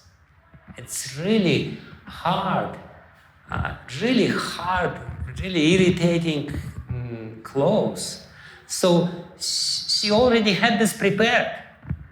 So very happily, she said, by the way, it so happened that I have already the clothes for you. So Lord Ramacandra, happily, he came and he took this clothes from Kaikeyi's hands, and Lakshmana, he took this clothes from Kaikeyi's hands. And in front of everyone, they started taking off all the decorations. He put his crown down, he put all his silken clothes, and they dressed into this clothes, this ascetic clothes. And they were standing there. And Sita came. And she's so delicate. And she came to Kaikeyi and she took this clothes from her hands. And Sita started crying. Because she just couldn't even imagine that she would wear this clothes. She just looked at this clothes and she started crying. She couldn't contain herself. And then, but still, she's a very loyal wife, and she should follow the footsteps of her husband. So she took this and she started wearing this clothes. She tried to wear this clothes, but she couldn't, because this clothes she couldn't tie it. It's a really rough clothes. Can you imagine this from kusha grass? Kusha grass is not a very pleasant thing to have a clothes of. So, and Lord Ramacandra saw her perplexity. She saw Sita standing there, trying, and she couldn't do it, and everyone was looking at her. And then Lord Ramacandra, he took this clothes from Sita's hand, and he started wearing this clothes on her over the silken sari. He said, don't worry, we will put it over the silken sari. With his own hands, he put this clothes to Sita, and he said, yes, now we're ready to go. Now we're ready to go. And then Dasharatha said that, you please sit in the chariot and Sumantra will drive you. And he told Sumantra, you bring him back. And they went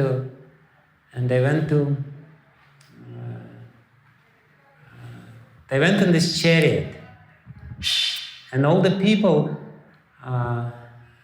they came to the street to see Lord Ram for the last time. Because before that they were looking at his face and they couldn't just, usually when Lord Ram would go through Ayodhya, the big crowd of people would gather around him because by seeing his face once, they couldn't stop looking at his face. They were just following him, trying to get a glimpse of his face. So now, can you imagine, all these people are standing along the roads of Ayodhya, and they know that they see the face of Lord Ram for the last time. For the long time, they will not see the face of Lord Ram. So they were crying and they were cursing the tears, because the tears were muddying their vision, and they couldn't see very clearly Lord Ram. But they couldn't help. They were crying and they were trying to stop the tears, but the tears were coming again and again and again. And they were running behind the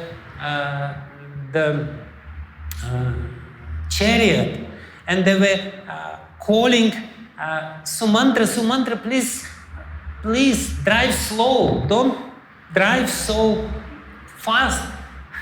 We want to see Lord Ram for the last time.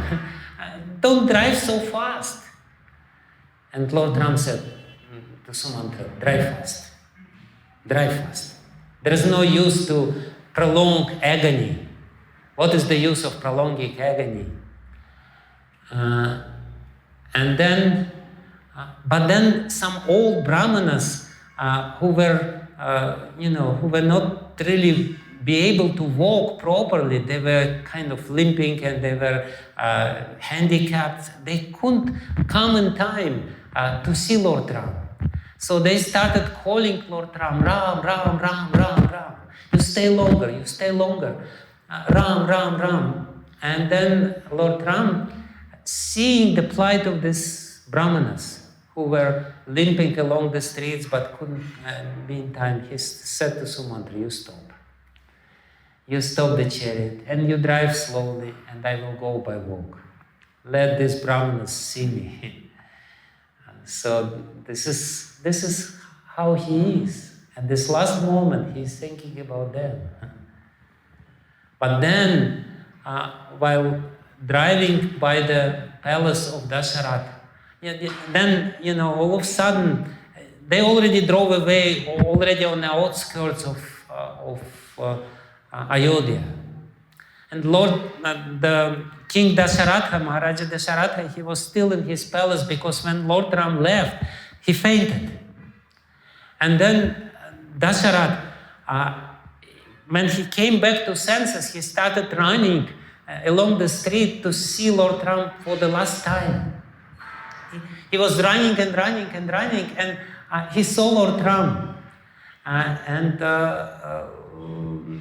From the far away, and he called Sumantra, stop. Lord Ram was already on the chariot at that time. He called Sumantra, you stop now, stop now, stop now. And Lord Ram said to Sumantra, go fast. Go fast. What is the use? He again said the same thing. What is the use to prolong agony? Why? He said it's sinful. It's the most sinful and the most foolish thing to prolong agony. I'm going to the forest, and Sumantra was perplexed. He said, what should I do? Should I follow the order of my master, or should I follow the order of Lord Ram? And he didn't know what to do. And then Lord Ram, look, this is the last thing which I will say, or maybe one of the last things. The Lord Ram say, don't worry. You will come back and you will tell Dasharatha, and he will start rebuking you why you didn't follow my order. You will say, it was too noisy and I didn't hear your voice. Lord Ram, who is the most truthful person in the creation, he tells Sumantra, you tell the lie. Why? Because of love. Because of love to his father, because of love to his citizens, because of love to everyone. He is ready, he is Dharma personified, religious duty to personify. He directly tells to Sumantra, you tell the lie to King Dasharatha when he comes back. So that's Lord Ram. As it is said here, he perfectly takes this līlā-tanor, the body which is suitable for his pastimes, and every breath of his body is to perform these pastimes which are full of karuna rasa, coming due to his desire to fulfill the desires of everyone. Yeah. And at the same time, he shows how Sukadeva Goswami also say that this is the pastime of Lord Ramacandra. One of the lessons of pastimes of Lord Ramacandra is that you try to please everyone, nobody is happy anyway. You behave yourself perfectly, and still there are so much problems there. This life is problematic, but Lord Ram, he taught us how we should live our life. We should live our life in a perfect manner, trying to perfectly follow his example. We should take all the adversities in our life with very sober heart, without making them into obstacles. And we should know that the main thing in this world is love. And the only way to develop love, the only way to develop relationship is to follow Dharma. This is actually the main teaching of Lord Rama. He says that the relationship only possible when you follow Dharma. The relationship between the husband and wife, real relationship, not superficial relationship. If everyone follows his duty, then everyone is ready to sacrifice, because duty means sacrifice. Duty means you're doing something which you don't want. But then when you do your duty, then the other one, the spirit of sacrifice is being invoked in another one. So the last thing which I will do, the last little story which I will tell is when after 14 years and after this battle on Lanka, ultimately Lord Ram came back. And Bharat, this whole Ramayana is about sacrifice. Ramacandra goes to the forest because he wants his father to be true to his word. He doesn't want that his reputation will be stained. His father, he's ready to give everything up, including his reputation, because of love to his son. Actually, Dasharatha said when Lord Ram came to this assembly, when all the three queens were there to bid farewell to Dasharatha, Dasharatha said, my dear son, why don't you imprison me right now and become the king? This is the best way you can do now. Who will say no to you? Just put me in prison. I will be very happy sitting there in prison, knowing that you are the king. And so Dasharatha, he's ready to do everything for the sake of Lord Ram. And this Lakshman goes to the forest, and Lakshman didn't sleep for one moment for 14 years. Because during the day he was serving Lord Ram, and during the night he was guarding them. When they were together with Vishwamitra Muni, Vishwamitra Muni gave both of them two mantras, Bala and Atibala. Bala means the strength to go without eating. And Atibala means the strength, higher strength, to go without sleeping. So Lakshman had a good use of these two mantras which Vishwamitra Muni gave to them, Bala and Atibala. So for 14 years he didn't sleep. For 14 years he was there guarding Sita and Rama while they were sleeping. And he was doing everything. He was building the house. He was fetching the fruits from the forest. And then, Urmila, she's one of the probably most tragic and unsung heroes of the whole Ramayana. Everyone is singing the glories of Lord Rama, of Sita, but who speaks about Urmila? Urmila, she was the only one. Mandavi was with Bharata, Shrutakirti was with Shatrughna, Sita was with Rama. Urmila was the only one who was sitting there in her palace. Her palace is there in Dik, near Vraj. And she was sitting there. She did not eat.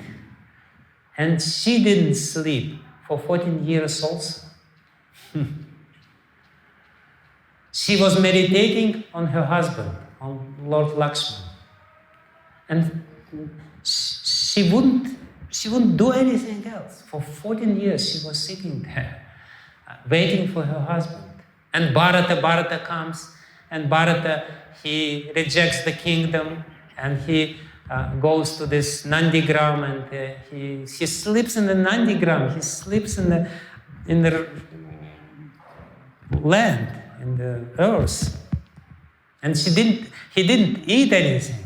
He was only eating this barley soup to maintain his life somehow or other, because he didn't want to be he said himself, I don't want to be any higher than my brother. This whole story is about this. And then what happened, for 14 years, Bharat didn't look at the face of Kaikeyi. And he came back from Kandahar, from Afghanistan, where Kaikeyi's ancestral home was. He came to his mother's palace, and he told Kaikeyi, I don't want to have anything to do with you anymore. You're not my mother. From now on, I will call you Maharani Kaikeyi. This is how I will call you. I will not call you mother. Please forgive me. Please forget about me. I'm not your son. Don't call me your son. I will not call you my mother. And he didn't look at her face. So once, during these 14 years, Kaikeyi came to Bharat because she was hated by everyone. Everyone in Ayodhya hated her. She was again and again and again going through this drama. So she came with tears in her eyes to Bharat. And she said, my dear son, I'm living there alone. And there's only snakes and scorpions in my palace. There's nothing else. She meant to say that all the people who are there, they're behaving like snakes and scorpions. They always say something to her. She said, my dear son, can I leave my palace and live together with you? I will also sleep on the earth, and I will also eat this barley soup which you eat, and you will not even notice me. Please allow me to be with you. Bharata looked at her and said, no, mother. Oh, he didn't say mother. No, Queen Kaikeyi. It's better for you to live in a palace, because that will be the prayaśchitta, the atonement for what you did. If you try to escape the consequences of what you did now, nothing will happen, good will happen with you in the next life. So better you go through the sufferings.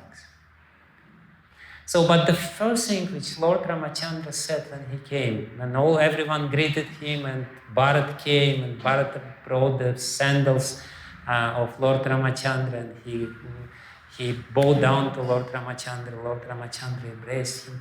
The first person to whom Lord Ramacandra came was Kaikeyi.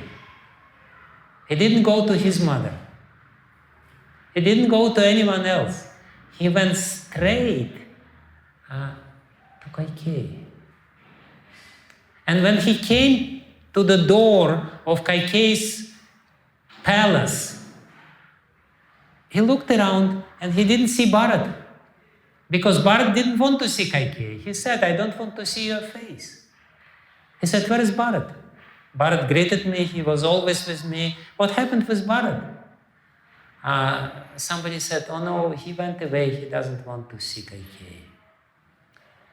And Ram said, you call Bharat here. And so somebody ran and they brought Bharat to Lord Rama. And they came to Kaikeyi. And the first thing which Lord Ramacandra said to Bharat, you bow down to your mother. And he himself bowed down to Kaikeyi. And Kaikeyi started crying, and everyone started crying. Everyone was crying and crying and crying because of this karuna, because of this sacrifice which is there, for the sake of others. This is what Lord Rama. And when we hear about his pastimes, then the disease of envy will vanish ultimately. We will understand that this is the most foolish thing to be envious. This is what Kaikeyi did. She was envious. She was slightly envious to Kaushalya. And look what happened. This is the most stupid thing which we can do, is to wish bad to others. We should do like Rama, not like Ravana, not like Kaikeyi, not like Manhara. We should serve others, and by listening again and again and again, we will understand how glorious Lord Rama is. And then we will be able to appreciate properly the glories of Lord Krishna. We will not be able to appreciate the glories of Lord Krishna unless we understand what Lord Rama is teaching us. How to enter into relationship, how to deal with other people, how to care for other people.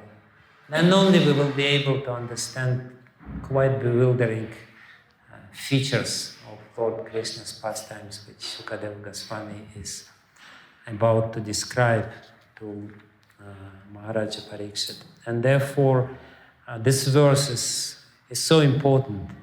Nedaṁ yaśo raghupateḥ sura-yācñayātta līlā-tanor adhika-sāmya-vimukta-dhāmnaḥ rakṣo-vadho jaladhi-bandhanam astra-pūgaiḥ tasya śatru-hanane kapayaḥ sahāyāḥ. What is the real glory of Lord Rama? His real glory is that he behaved perfectly as a human being.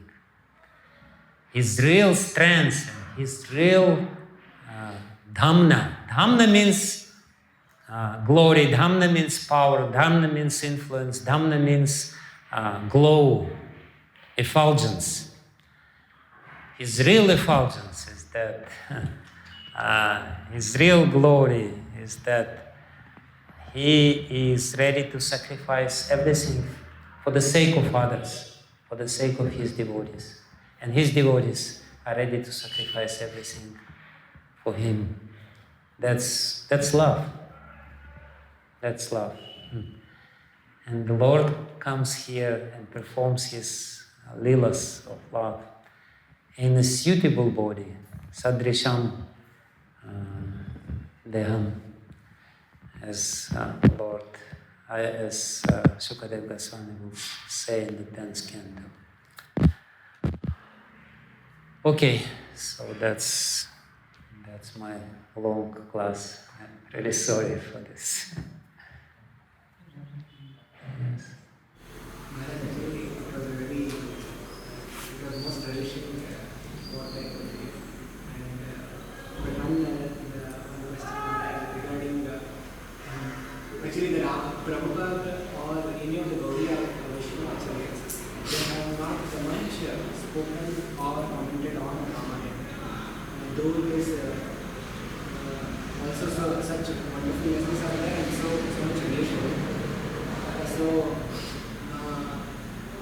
in that sense, Maharaj, how should we, in regard to how should we learn and read Srila Prabhupada said that if I have time, I would translate for you Mahabharata and Ramayana. He didn't have time, unfortunately. He also said that Valmiki Ramayana is revealed scripture, is on the level of Shruti. It reveals everything. So, Lord Ram's pastimes are there in the second canto of Srimad Bhagavatam, in the 7th chapter. They are there very briefly in the first canto of Srimad Bhagavatam. And every now and then people refer to Lord pastimes, to Lord Ram pastimes. We should relish these pastimes, but we should really clearly understand what is the angle, how should relish, what is the real glory of Lord Ram, as I tried to say. So, because, there may be various reasons why our acharyas, they're very busy with explaining Lord Krishna's pastime. But actually, Srila Jiva Goswami in Krishna Sandarbha,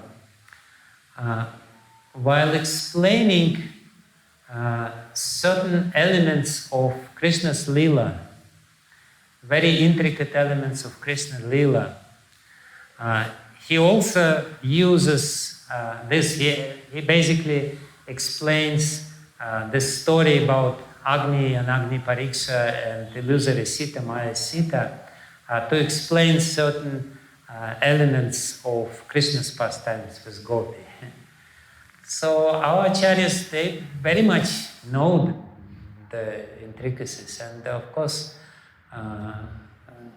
Sri Chaitanya Mahaprabhu, he relished also Ramayana, and he especially was fond of this Brahman in South India who was doing this anukaranam of the pastimes of Lord Ram, more or less reenacting pastimes of Lord Ram. So they are very much here with us. And especially one of the teachings of Ramayana, very important teachings of Ramayana, is the glory of Lord Ram's name. Tulsidas says that because of Lord Ram's name, Hanuman was able to cross the ocean. Because of the power of Lord's Ram name, the Sita was able to keep her chastity in the imprisonment of Ravana. Because of Ram's name, all the monkeys, they built a bridge towards Lanka. So one of the very important elements of Ramayana is the clarification of the power of Lord Ram's name.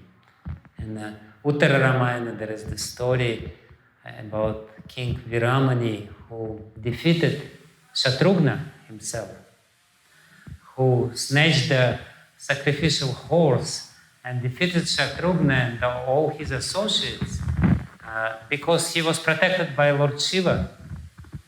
And then Hanuman started fighting with Lord Viramani, with this King Viramani. And Hanuman defeated Viramani, completely smashed him and imprisoned him. And then Viramani went to Lord Shiva and he said, "What's going on? You're supposed to be the most powerful." And Lord Shiva said, "Okay, I will fight myself with Hanuman." And then Hanuman started fighting with Lord Shiva. And there was a fierce battle. And ultimately, Hanuman, he completely defeated Lord Shiva. And Lord Shiva said, I came into this trouble just to show the world the glory of Lord's Ram name. I was fighting with Hanuman, and I knew that I will be defeated because Hanuman was chanting Lord's right name, Ram's name all the time. Therefore, he defeated me. Therefore, so So the whole Ramayana is to show the glory of the power of Ram's name. Ram, Ram, Ram. Hare Ram, Hare Ram. There are 2-3 questions, but I will ask the Nandhari Chaitanya's question. Okay. He's asking, how can we give our positions? It is very difficult. Like Lord Ram.